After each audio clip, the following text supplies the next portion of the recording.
અમરેલી જિલ્લાના ખાંભા તાલુકાના કોદિયા ગામમાં સંત શ્રી મહામંડલેશ્વર 1008 ઋષિ ભારતી બાપુના માતૃશ્રી રિયામાં નિધનથી સમગ્ર વિસ્તારમાં શોકની લાગણી વ્યાપી ગઈ હતી.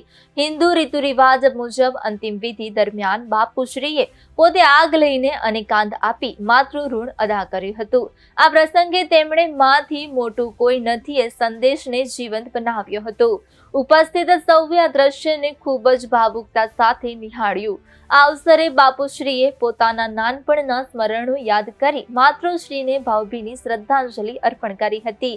તેમની વાણીમાં માતા પ્રત્યેનો પ્રેમ, આદર અને કૃતજ્ઞતા સ્પષ્ટ ઝલકતા હતા. ગ્રામજનો અને અનુયાયીઓએ પણ મોટી સંખ્યામાં હાજરી આપી અને માતૃશ્રીને અંતિમ વિદાય આપી હતી. સમગ્ર વાતાવરણ શોકમય બન્યું હતું અને સૌએ મળીને પ્રાર્થના કરી કે પરમાત્મા માતૃશ્રીની આત્માને શાંતિ અર્પે.